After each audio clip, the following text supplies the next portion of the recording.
our personality is not our destiny. What does it mean? It means that we all have our own personality, and we have some traits that are the result of our traumas, our spells, and we need to convey the right message to people. Hi and welcome to Lead Well. Hi and welcome. Today I have another beautiful guest with me, and that is Loris Bianchin. Hi, Loris. Hi, Christine. I'm very pleased to be your guest today. I'm very, very glad to be here today with you. Thank you very much for your invitation. Thank you, and thanks for accepting it and coming. Before we start, I have a little bit of information about you. Let me share that with our listeners. So, Loris Bianchin is a business coach and a personal brand mentor.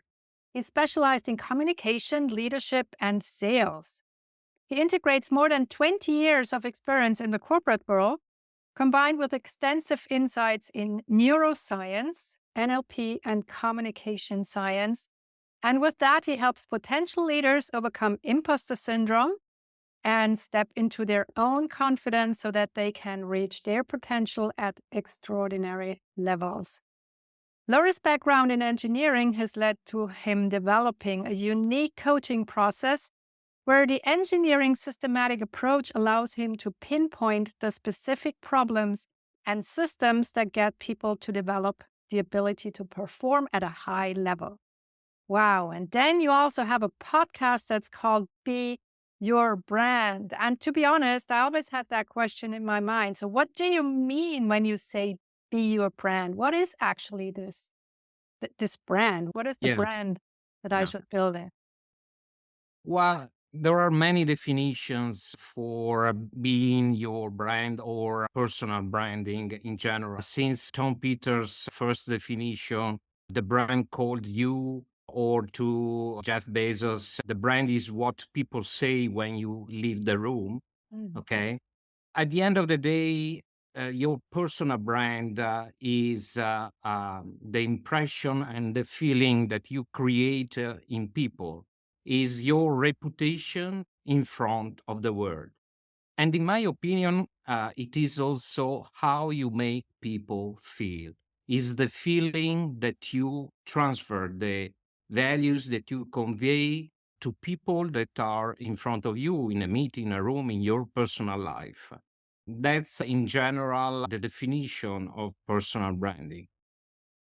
Okay. Well, it's interesting because when I heard about branding, I always think about an organization. We have all the brand names and the Yeah. logos that come with it. But when we think about the personal brands, you're saying that it's important for every one of us to build their brand. And not only through clothes that I talked about with Sarah Ryan, but you're saying there is also another way of building our brand, more about not only our appearance, but also the feelings we left behind. Is that correct? Yeah, yeah. Consider that 25% of the success of companies are based on brand. And every company has a brand that, in practice, the brand of the CEO or the executives of the company. So, branding also in companies is something that is transferred from person to a company. And as Tom Peters said, you are the head of marketing of your personal brand. We are at the same time the CEOs of our brand, of the brand that is called you. Mm. So, similarly to companies, each of us has a brand. Mhm. Um, we all have a way to be perceived by people. Mhm. And when we talk about branding, we buy something that is branded because we like it, because we feel in a certain way when we wear some clothes or when we drive a car and so on. Similarly, people feel something about us. And how we make people feel is, at the end of the day, our brand, how they perceive us. how they perceive our strength, how they perceive our personality, how they perceive our values, and the way we transfer all that to people. Okay, that's also an interesting point, the way we transfer that. So, how do I build my own brand? What is it that I need to pay attention to? There is a nice quote that I read in the latest book of Adam Grant, The Inner Potential. That is, our personality is not our destiny. What does it mean? It means that we all have our own personality, but we have some traits that we can share with people, and we have some traits that are the result of our traumas, our spells, and we need to convey the right message to people. So we need to highlight our authenticity, our personality, but we need also to transfer it in the right manner. We need to transfer those traits that reveal our strength, our qualities, our values. Mm. That's why we need to build our personal brand. There are people that have a natural personal brand, and this depends on how they grew up, on their experiences, their DNA, their biological traits. So there are some traits that we cannot change, but there are many traits that we can improve, developing our skills. Mm. And also based on what we want others to see in us, I guess. Exactly. Mm. Exactly. Mm. We need to convey the right message. And Mhm. sometimes our personality, that is an automatic reaction to what happens around us, could not convey the right message to people. Mm. And I think the interesting thing is also to understand what is the brand and how to apply it to the different roles, because we're playing so many different roles in our lives. I mean, I am a wife, I am a colleague, I'm a sister, I am a coach, Mhm. I am a lecturer. So I have many, many different roles. And sometimes I think I am having a different brand in all the different roles. But when I listen to you, I understand that it would be best to have one brand that really can be adapted to the different roles. How do you see that? Yes, I think that at the end of the day, our authenticity is the key. We want to be authentic, so we don't want to be one brand in one situation and another brand in another situation. We have a set of values that we want to transfer to people, we want to share with people. We have a set of strengths that we have, Mm. and we have also weaknesses. So being confident also with our weaknesses, with our flaws, we all have flaws. Mm. And becoming confident with our flaws, there are flaws that we can improve, that we can overcome, but there are flaws that are part of us and we cannot change them. So our brand is a way of being confident in all the situation. Mhm. I like that. So being confident because we know who we are and we know how we want others to see us and perceive us. Yeah. So, what is the very first step that you would tell anyone to do to start building their own brand? Well, the first step, I think, is introspection and self awareness.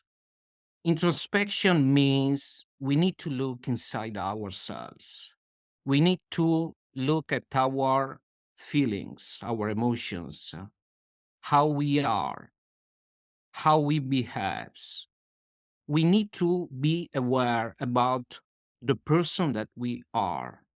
We need to know better also our personality traits. That means I don't want to use label like introvert or extrovert, but are we people that are energized together with other people, or are we people energized staying with ourselves? Are we more emotional or are we more logical person? So knowing the traits of our personality is one first step.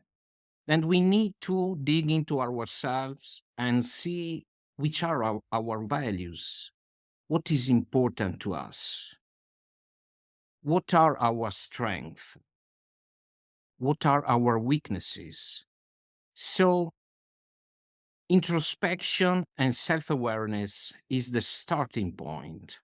And we can discover also our uniqueness looking into us, Mm. because we need to discover also what is unique to us in comparison to others.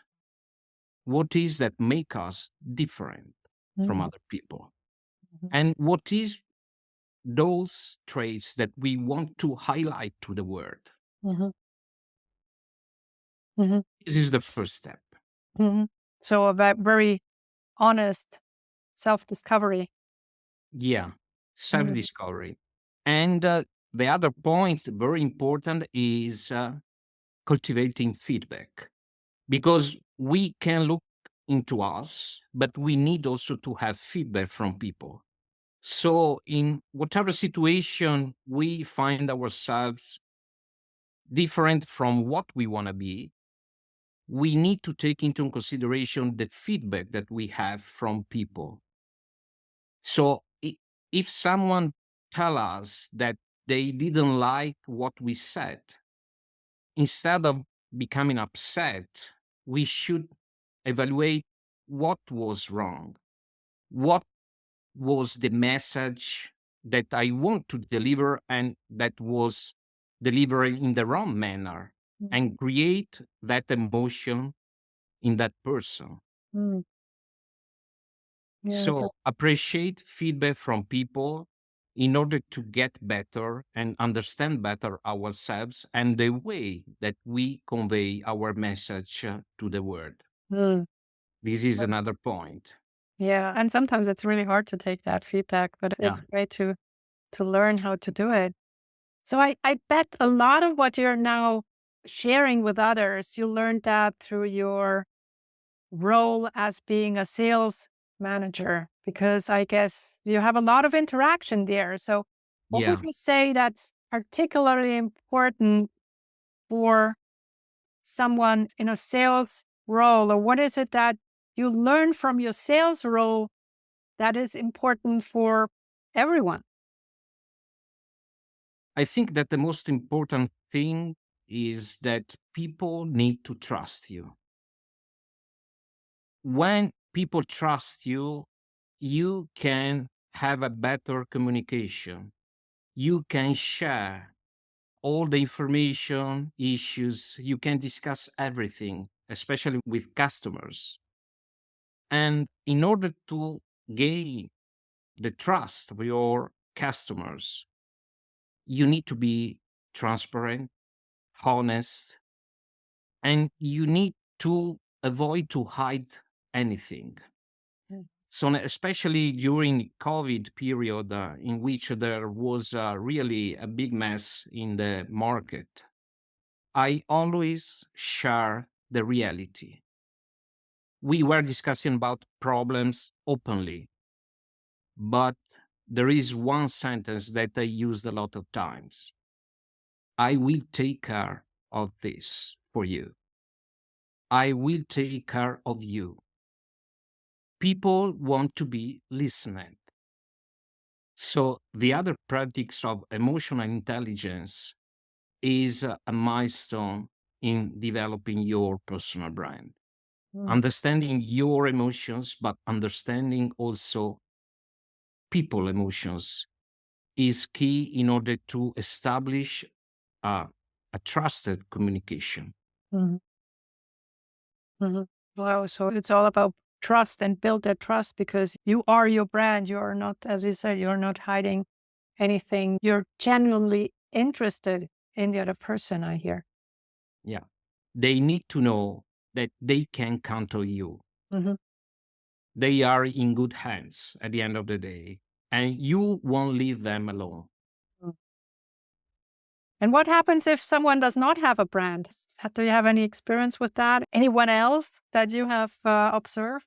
Well, the most common sentence that I hear every time is, I don't think that is a matter of brand.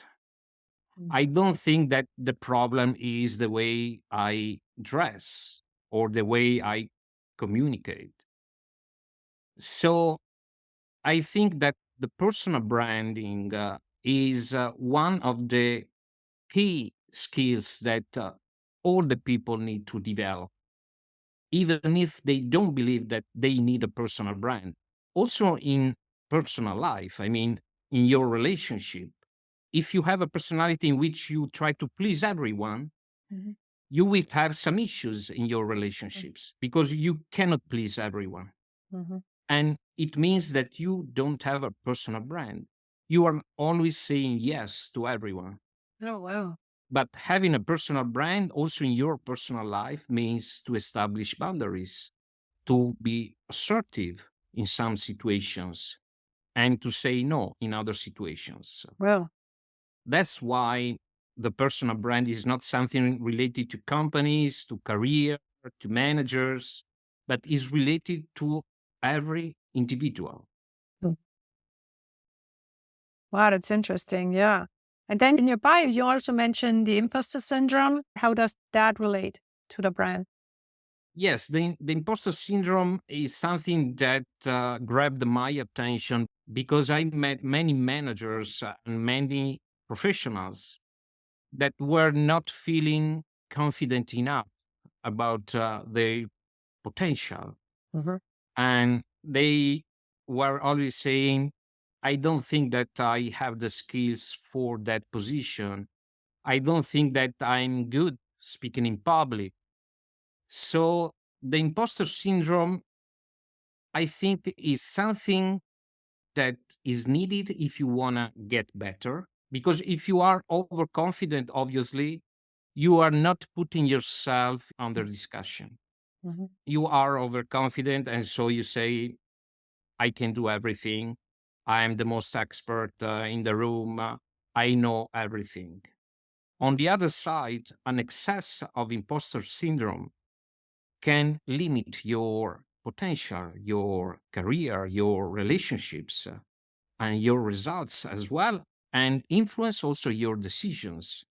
You are not changing company because you don't think that you have those skills that will let you be successful in another situation. Mhm.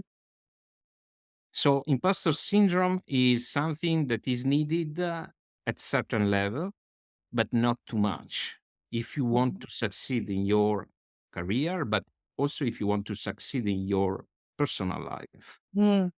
And by understanding yourself better and by building your brand, by getting more confident, you're finding this right level because, yes, you're not perfect and there is always something to be better in and to learn. And at the same time, we can always try. Yeah, we are the result of DNA, biological traits, and psychological traits, but we are also the result of our interaction with the world, Mm, especially during childhood. mm, So we all have traumas and spells that we need to overcome. mm, And the imposter syndrome comes from those situations. So I'm not a psychologist, so I'm not digging into the reasons behind the imposter syndrome. I'm a coach and a mentor, so I'm asking to the individuals, what do you want to get? What do you want to achieve in your life? mhm, And in order to get there, you need to develop some skills. You need to learn how to, in example, tell you different stories mm, because we have limiting beliefs. We have old stories that we tell ourselves and we mhm. believe in those stories. Oh, yeah. I'm not the person good at. I'm not that kind of person that can be. Mhm, Those are all stories. And the last book, The Hidden Potential of Adam Grant, Mm-hmm. is talking about the hidden potential that all of us can achieve. Mm-hmm. Because also in terms of talent, the percentage of DNA related to talent is very small. What you need to develop is a character. A Mm-hmm. character is a set of skills that can control your personality Mm-hmm. and can highlight those traits of your personalities that you want to highlight to the world. Mm-hmm. Wow.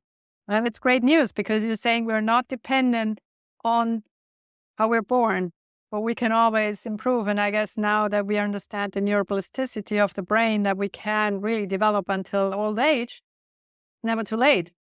Yeah. The quote, personality is not your destiny, in my Mm-hmm. opinion, is everything. It Wow. means that we can get better and better. Mm-hmm. Similar to Carol Dweck growth mindset, Mm-hmm. it's a similar concept at the end of the day. You can find obstacles and issues in your life, and you can believe that you cannot overcome them, or you can believe that you can learn and get better in order to overcome those obstacles and limits that you can have in your experience. Oh, yeah, I love that. Personality is not your destiny. That's great. So, do you have any success stories that you could share with us? Any of your clients that turned into a different personality by building their own brand? Yes, I have a couple of managers that were not believing they could achieve some position. Mhm. In that situation, they were more dependent of limiting beliefs and imposter syndrome. Mhm. And both of them were able to become successful after a period of mentoring. And the nice thing was that they were always coming back in their beliefs. So mentoring in this case was the useful thing in order to rewiring their brain. Yeah. The reason why you need a coach or a mentor is not because we are more experts of everything. It's not that. The reason is that you are not able to rewire your brain with your brain. Mm. So the constant feedback helped them make progress. One changed the company and now he's in a higher position. And another one became a director in his company. Right. It's a great satisfaction to see Mhm. that the hidden potential of these people could be expressed successfully for them. Mm. Wow, that's great. That's great that you could help them that way.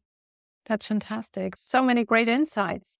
And Yeah. I think you know that in this podcast, I always ask two same questions to everyone. So my question to you would also be, what is the best manager that you have ever worked with or for? I think it was one of my first manager, the first one that I had in the corporate world. And what I appreciated was his empathy from one point of view and the ability of motivating people. I think that one of the skills that this person used most was the emotional intelligence. Mhm. He was always listening to me, to the team. I remember a difficult situation in which we have been required to complete a difficult task. And our manager was not asking us to do that. He invited us in his room a night during an event. There was something to drink and so on. We had a moment of enjoyment all together. And then he started to say, guys, I know that this is a problem. This is a very difficult task, but you should try to help me because I've been required to ask you to do that kind of stuff. And this situation created an engagement, a motivation, and we did more than what was required. He was not micromanaging us. Mhm. He was establishing the trust that we can do our job in the best manner. Mhm. And he was empathizing with us a lot. Yeah. And so he could also ask for help. He didn't tell us, you need to do Mhm. that. Mm. He Wow. asked us, can you help me Mhm. in order to do that? Wow. Great. That's a great story there. I Thanks like, for sharing that. yeah, thank you very much for asking. And we are still in touch after 20 years. Wow. Wow. That's cool. Well, and now my last question. How do you care for yourself? Because, the podcast is called Lead Well. So, what are you doing to stay well? Yeah. I'm doing several things. I've been impressed by the reading of Essentialism by Greg McGraw. Mhm. So I'm trying to stay focused on what is essential, what is important at the 360 degrees. That means socials, work, relationships. We are doing a lot of things, but we need to understand what is very important to us. Mhm. We need to keep our focus on what is the goal that we have, what is the achievement that we want to pursue in our life. And so I'm cutting everything that is not essential, that is not important, in order to gain time for what is important. This Mm. is the first thing. Second thing, my workout and physical exercise at least 3 times per week. But if I can practice also every day, at least 15 minutes. It Mhm. doesn't matter if it is 1 hour. This Mhm. is my personal experience. But Mhm. if you stay consistent, you have just 15 minutes. Okay, you can have 15 minutes walk in Mhm. your, okay. And third, I'm practicing mindfulness. This is helping me very much in order to control my emotions, to understand me better, and to understand others better. Mhm. Wow. And as you said at the beginning, that is the basis for Yeah, building a brand. yeah, Wow. in this crazy world. Excellent. Wow, that's great. So thank you so much, Loris. It was so good to have this conversation with you. I learned a lot. And now I Thank- understand what is my personal brand. So I will make sure that I continue building it. Okay, okay. Thank you very much, Christine, for the invitation. I'm very happy to have been here today with you and talking with you. Thank you very Thank you. much. Thank you. Thanks and bye all. Bye. This was Lead Well. Now, what is the one thing that you're taking away from this episode? Please share in the comments below and do share the podcast with your friends and family, but only if you like it.